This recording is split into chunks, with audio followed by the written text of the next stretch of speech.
السلام علیکم ویورز، اس قسط کے آغاز میں ویسلوس ہلینو کو کہتا ہے کہ مبارک ہو تمہارے بابا کے قاتلوں کا، آج ہانلی بازار میں مقدمہ چلے گا۔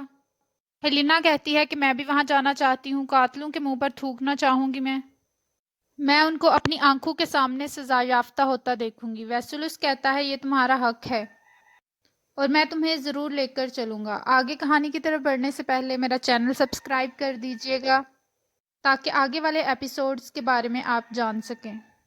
سرائے میں حائمہ خاتون کہتی ہیں کہ سعادتین کو پیک نے کس طرح سے اپنی طاقت کا استعمال کر کے گمشتکین کو سزا سے بچانا چاہا تھا۔ دندار کہتا ہے کہ اورال اس سے زیادہ آگے ہے، اس کو یہاں پر ہی سزا ملنی چاہیے۔ ارطغرل کہتا ہے کہ تم ایک سردار ہو، یہ مت بھولو، ہمیں انصاف پر چلنے کے لیے مقدمہ چلانا پڑتا ہے اور اس کے اصولوں کے مطابق چلنا پڑتا ہے۔ اورال نے میری بیوی اور میرے بچے کو قتل کرنے کی کوشش کی، لیکن میں پھر بھی صبر کے ساتھ معاملات نپٹانا چاہتا ہوں کیونکہ اوپر اللہ کی عدالت بھی لگنی ہے اور مجھے وہاں پر بھی جواب دہ ہونا ہے۔ اتنے میں بمسی آ کر بتاتا ہے کہ وہ لوگ آگے ہیں، انہوں نے استبل میں گھوڑے باندھ دیے ہیں۔ دوسری طرف سرائے کے باہر سپاہی موجود ہوتے ہیں، چولپان اورال اور لاسکیرس کو باندھ کر وہاں پر لے کر آ رہے ہوتے ہیں۔ چولپان کہتی ہے کہ میرے بچے کی وجہ سے وہ مجھے سزا نہیں دیں گے، ابھی جب تک بچہ نہیں ہو جاتا تو تب تک میں آپ کے بغیر کیا کروں گی۔ اورال کہتا ہے تمہیں ثابت قدم رہنا ہے کیونکہ سعادتین کو پیک اور بابا جانتے ہیں کہ میں بے قصور ہوں۔ اورال ارطغرل کو کہتا ہے کہ دعا کرنا مجھے آج سزائے موت ہو جائے، ورنہ اس کے بعد میں بری ہو گیا تو میں تمہیں، تمہارے بچے سمیت اور تمہاری بیوی کا سر قتل کر دوں گا۔ ارطغرل کہتا ہے کہ تمہاری گندی لاش کوے بھی کھانا پسند نہیں کریں گے۔ ترگت اورال کو سرائے میں لے کر آتا ہے۔ دوسری طرف سعادتین کو پیک بھی اپنے سپاہیوں کے ساتھ آ جاتا ہے۔ وہ ارطغرل کو کہتا ہے کہ تم نے بہت اچھے اقدامات کیے ہیں، اگر دشمن بھی یہاں پر کیا شیطان بھی آنا چاہے تو وہ بھی کسی سوراخ سے داخل نہیں ہو سکتا۔ ارطغرل کہتا ہے ہمیں اپنے اندر کے شیاطین سے بچنا چاہیے، بس اس کے علاوہ میں ہر ممکن کوشش پوری کی ہے۔ سعادتین کو پیک کہتا ہے آمین۔ اتنے میں جاندار صاحب اور اسلحان خاتون بھی وہاں پر آ جاتے ہیں۔ جاندار صاحب ارطغرل کو کہتے ہیں کہ جب سے تم ان زمینوں پر آئے ہو تم نے ہمارا امن خراب کر دیا ہے، میں تمہیں وحشی کافروں سے بھی بدتر دشمن سمجھتا ہوں۔ ارطغرل کہتا ہے کہ اگر میں ناحق ہوا یا میری عدالت میں کسی کو انصاف نہ ملا تو آپ میرے قتل کے حقدار ہیں۔ اسلحان کہتی ہے کہ میرا بھائی عورتوں اور خاص طور پر بچوں کا قاتل کبھی بھی نہیں ہو سکتا، وہ اپنی بہن کو کبھی بھی قتل نہیں کروانا چاہ سکتا۔ مجھے نہیں پتا کہ آج کی عدالت میں کیا فیصلہ ہوگا، لیکن یہ جان لیں کہ آپ نے مجھے اور میرے خاندان کو بہت زیادہ دکھ دیے ہیں۔ جاندار صاحب کہتے ہیں چھوڑو اسے اسلحان، اس کا حساب کتاب اب اللہ ہی لے گا، اور پھر وہ سرائے کی جانب چل پڑتے ہیں۔ اس کے بعد ارطغرل بھی سپاہیوں کے ساتھ اندر سرائے میں آ جاتا ہے۔ چولپان خاتون اورال کو بھی وہاں پر بٹھا دیا گیا ہے۔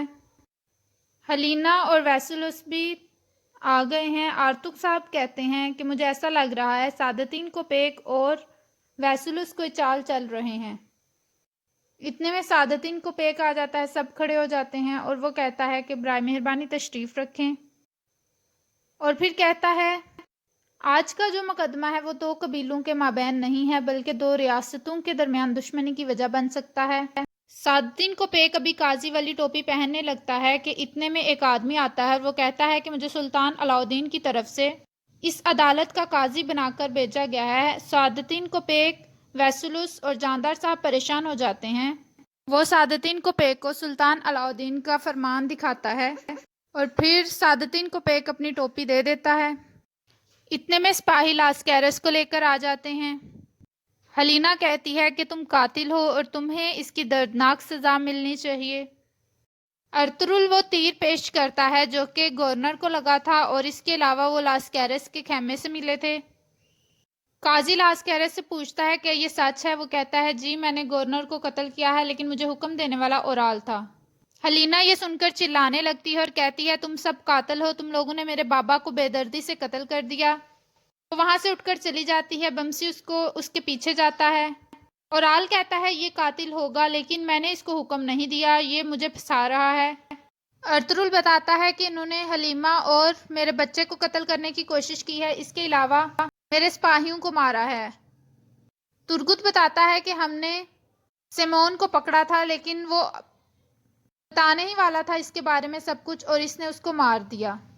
ترگت بتاتا ہے کہ قتلوجہ اور جاندار صاحب اس بات کے گواہ ہیں کہ انہوں نے میرے سپاہی قتل کیے۔ قاضی قتلوجہ سے پوچھتا ہے، قتلوجہ کہتا ہے جی ایسا ہی ہے۔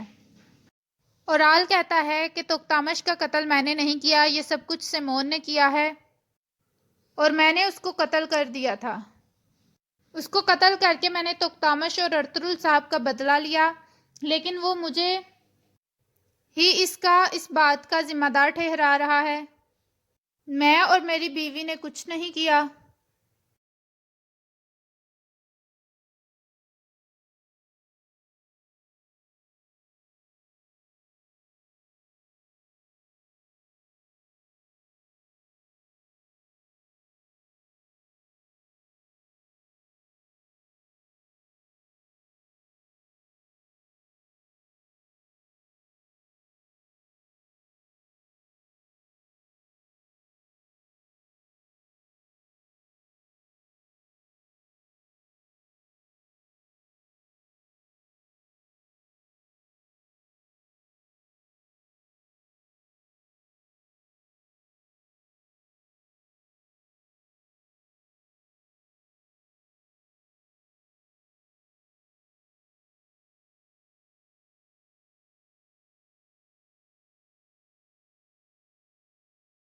قاضی پوچھتا ہے کہ آئبک خاتون کا قتل کس نے کیا؟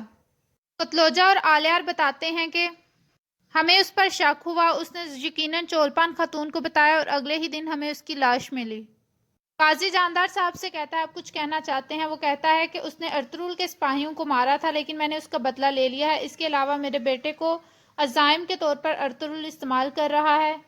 اس کے بعد قاضی اپنا مشورہ کرنا شروع ہو جاتے ہیں۔ آلیار بتاتا ہے کہ میری بھابھی جو بچے کی ماں بننے والی ہیں۔